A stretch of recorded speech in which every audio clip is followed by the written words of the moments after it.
Okay, so Grant is going to walk you through the basic structure of a ClickFunnels landing page. You are going to receive three different landing pages in this course, the three different templates, and you can use these in future to build your funnels. And he will also be going over each and every one of them through the next few modules.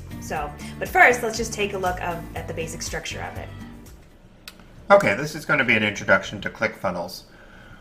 In this module, we're basically going to go through the structure of ClickFunnels. We're going to look at the sections, which are up here at the top, the rows over here, the columns, and then the elements. You're going to use the elements the most. The elements are things like the text or headings, timers, pictures. Those are all elements.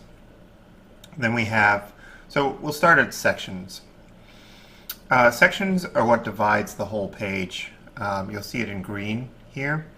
And with any of the features within ClickFunnels, you'll see there's a little gear, and this is where you would go to change any of the information about that particular item, or in this case, the section. So we're going to click on the gear, and we're going to just quickly change the color. I'll show you how simple it is. So we click on the gear, and then we have the background color here.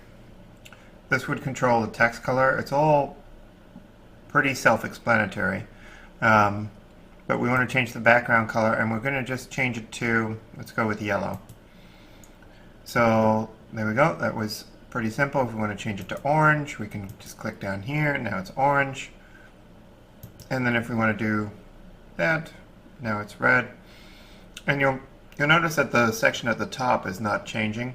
That's because that's the background color for the whole page. So you can change that to match, but it was designed so that it would go with the red.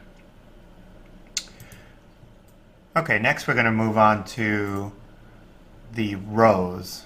Rows are very simple, so we'll close this out. And here we're just going to go ahead and demo it by adding a row. So click here, it asks you the number of columns that you want. We're just going to do a row with 2 columns, and then you just drag it and put it wherever you want it. So we'll drop it right here at the top. So now within that row, we can we've got 2 columns. So this is column 1, column 2, and it's going to ask us to put an element in there. Otherwise, it's just going to show up as a blank space. So we go here, and there's a whole bunch of elements that you can choose from. There's headlines, subheadlines.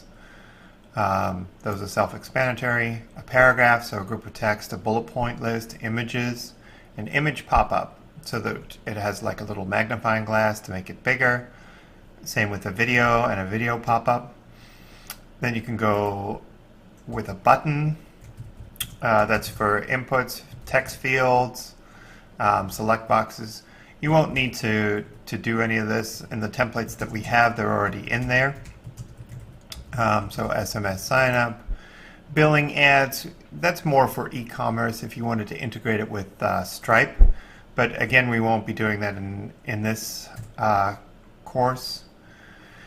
Shipping additional, and then surveys. Surveys are kind of awesome. You can gather information. You could maybe add that as an element after a giveaway, so that you ask someone for their feedback. It's pretty good. The minute timer, that's what this is here. There's a whole bunch of different ones. You can do a countdown to a specific date. You can do a countdown from a time that they came to the page.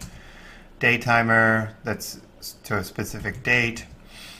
And then you've got content blocks, and all of these will just take it to another place, or you've got navigation, moving on. Then you've got the social share buttons, Facebook comments, so you can actually integrate something that would allow people to comment on the product.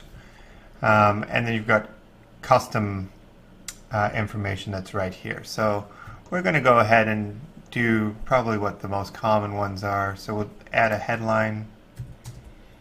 We'll throw it in here.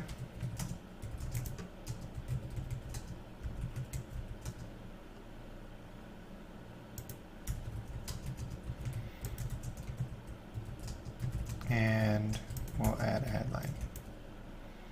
So there's your headline. And then we'll click here and we could add a video. And then moving the elements around is straightforward too. Every element has this little gear here. So if you click here, you can actually move it up or down. So you can move it into the middle, the center of the video. If you want to go further, you can change this number right here. So you can go beyond 100 to, let's say, 150. You can increase the font size of your heading. So that's probably more appropriate. Then we'll move it back here. And see how you just changed the entire structure of the page to get a completely different look and feel than we had originally. And then if we don't want that there anymore, you can just hit the delete and get rid of it. We'll be going over all of this in more detail in the next module when we show you how to customize these templates.